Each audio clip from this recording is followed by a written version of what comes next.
Kamaw ka mo spelling. O sa may spelling nun, love. O sige, L-O-V-E. Pag makasabag, sulod. So daghan na naman tayo. L-O-V-E, sulod. Sulod. Pagkahapon na, sus, nakitaan man ni Pablo. Dihay naman tayo.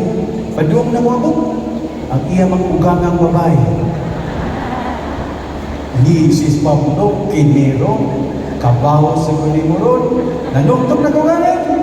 Yun, pasod lang ko. Ayun Pablo, kamaw ka mas spelling. O sa ko spelling mo yun. Mas Pablo, spell Czechoslovakia. Impas. Kung kita'y pahukon, daghan na impas. Ang ato mga silingan, impas. Ang ato mga kanila, impas.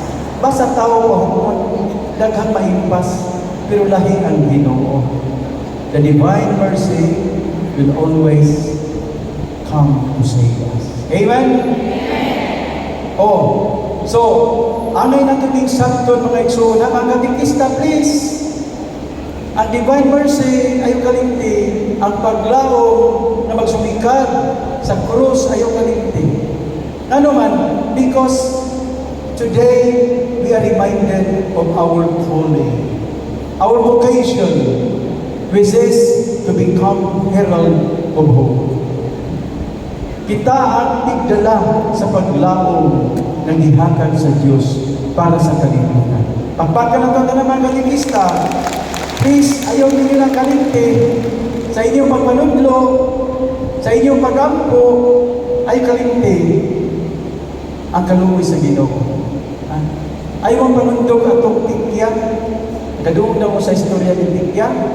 Pagkamatay ni Tikya, dito sa langit, gisuri na siya sa isang Pedro dito sa langit.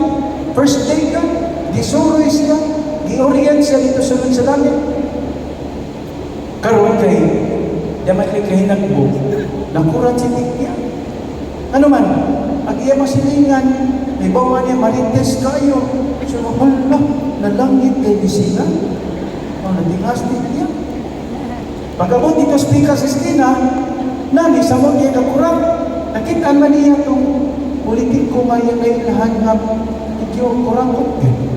So, naunsa mo nilangit mo puti. Pag-abot sa pikas, dito na, surok inyong ko, pwede niyang sukuan, walang makurap na suko, gano'n man. Nakitaan na niya kapit sa iyang bana. Alam mo, nalangit mo na. Kariklamo mo na siyang San Pedro, walang siya, inaulaw siya. Sa sige nilang lakaw, nagkabantay po si Tikya. Ang mga tao ba, na malabyan niya dito sa langit, sika magbanta. Nangutan na San Pedro, yun, ano kasi ka man yung mga tao sa langit? Mura ba nakasyempo? Yang ino mas San Pedro niya, Tikya, wala sila makasyempo ko nisika na ilang manta, kay nakurat sila na nakakita ni mo manalangin po.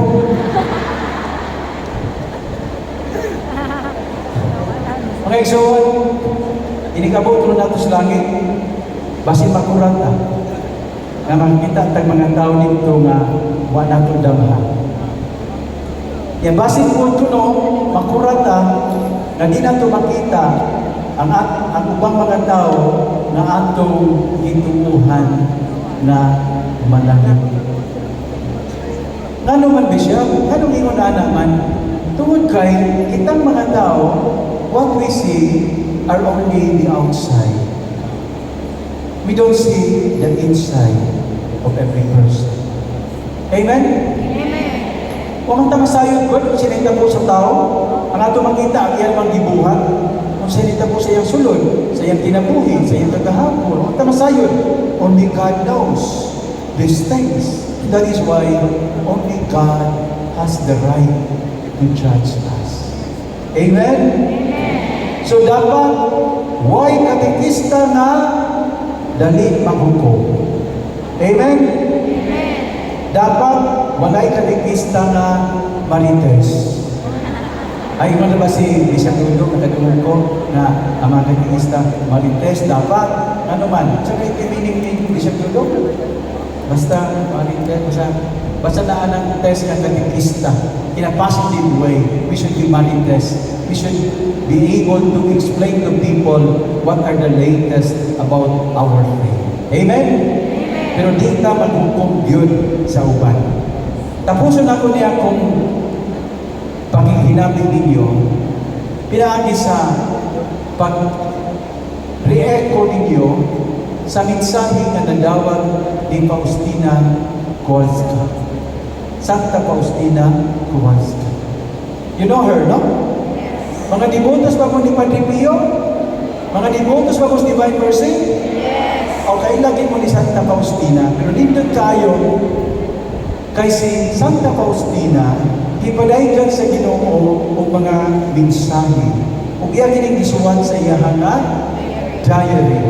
So, let me just mention 3 of the important messages of the Divine Mercy to Santa Faustina Kowalska. Sa diary entry number 301, ingon ang Ginoo ngadto kang Santa Faustina. Proclaim that mercy is the greatest attribute of God. All the works of my hand are crowned with mercy. So, kung na may hulagway ang Ginoo, mercy. Kung naman siya ihiyas, kalugo. Ang labing dako. Wala yung gisulti kang Santa Faustina. Ikaduha, sa diary entry number 1488, mingon ang Diyos, my child, life on earth is a struggle indeed, a great struggle for my kingdom. But do not be afraid, because you are not alone. I am always supporting you. So lean on me as you struggle, fearing nothing. So, Ginoo na niya, nagsulti siya kanato, ayaw kahadlo. Sa imong mga problema, ayaw kahadlo. Please, lingihan niyo mga tapat. Painom dumiing na ng piliho. Sa imong mga problema, huwag ka mag-inusan. Please, please, tingnan niyo mga tapat. Oh. Sa imong problema, huwag ka mag-inusan. Oh, tingnan po, sa imong utang, huwag ka mag-inusan. Yan, ninglamdag ang Jimmy. Ninglamdag, ano man, tanan nato diri, nakadungog sa mensahe sa Ginoo, nagaanan. How beautiful it is. Pakpakan ang Diyos. Sa diary entry number 1397, ingon ang Ginoo, the loss of its soul plunges me into mortal sadness. You always console me when you pray for sinners.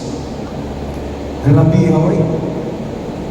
Unsay butang nga maka pagkuol pag-ayo sa Ginoo? Unsa gani? Ang pagkawala sa usa ka kalag. This is another way of describing the Good Shepherd. No? Ang Good Shepherd, di ba siya makatulog kung usa ka karnero ang mawala? Now God, the Divine Mercy, is telling us through Saint Faustina, the greatest sadness He has in His heart is the loss of each one soul, just one soul. Muna nga, ang dako niyang kasakit kana, ang dako niyang kalipay, unsa gani? When we pray for someone, when we pray for a sinner, God is very happy. So mga igsoon, ayaw din mong kalimot, every day, ang bis manglibak, ang bis manaot, ang bis na maghukom og laing tao, pray for a sinner, because that is guaranteed happiness on the side of God. Amen? Tapusin ako sa pag-istorya ang tanan. Kinabuhi sa pari, kasi na ang pari diri. Pero, yan ikipapit, naduggan na po na ako ba? Napagpapit sa usa ka pari. Sa bata pa siya, Ordinary, pobre man sila kaayo. Sa bata pa siya kamay, gusto din siya makaangkot ng bisikleta. Gusto din siya magpalit ng bisikleta. Huwag pa siya kapalit. Pero one day, isaaran siya siya tatay na ining birthday ni mo na palitan tagong bisikleta. Sus, di pa kayo ang bata. Abi ninyo siya na itabo. Bilabay na lang ang duha ka birthday. Huwag bisikleta. Huwag kinahimo yung tao ng amahan. Pobre mo sila kayo. Huwag kinahimatuman ang iyang isaat sa iyang anak. Abi ninyo, namatay na lang si tatay. Huwag din tao yung bisikleta. Sa paglubong sa iyang tatay, ang bata, nagkasulti siya sa hilom sa iyang amahan. Ingon siya sa tay, sagdi lang tay, kung ano mo matuman ang iyong saan na ako. Nakasabot na ko tay, saon taman, pobre man ito. Labay ang mga katuigan, sa kaluoy sa Ginoo, kabalo mo, at mga bata, isulod seminaryo, o napali. O, kunya, sa usan niyang kawali, iyang ipambit nato. Ha? Iyang ipambit nato. Nga bisan tuod, wow, niya madawak ang bisikleta gikan sa iyang tatay. Bisan tuod, wa matuman sa iyang amahan, ang iyang panaan. At least nagkakatun siya og duha ka butang. Pagsalig o paglako. Pagsalig o paglako. Gikan sa iyang amahan. Yabi ninyo, ingon siya, sa napari na siya, magtagid kayo nga na siya magiging magkwarta. Hindi siya malimot pagpalit ko bisikleta. Dili para sa iyang kaugalingon, kundi dili ano niyang ihatag sa mga bata na nag-andoy in tao o bisikleta. Pakpangkin na ninyo eh. Ngayon, kung galing ang atong mga amahan, hindi sa yuta, mapakya sa ilang mga saan, please don't forget, we have our Father in heaven who will never disappoint us. May few words, final words na gindi kay alas 11:30 na. Hangyo ko sa mga pari, na may mga pari diri. Mao po niya akong gihangyo sa among mga pari dito sa Bohol. Ako silang giingan, nakabasa man nga nimo sa kadugtihon. Giingnan ang mga amahan. Kung gusto ka na ang imong mga anak maatiman, higugmaa ang ilang inahan. Amen? So ang mga amahan, ingan, if you want to be assured that your children are being taken care of, take good care of their mother. Ingani, isip obispo, makahagyo ta sa mga pari, makahagyo mo sa mga pari. Kung gusto mo na mga parokyanos ninyo maatiman, higugmaa ang mga katikista. Salamat sa inyong pagpaminaw. Thank you so much for inviting me, Archbishop Palma. Thank you, Brother Joe.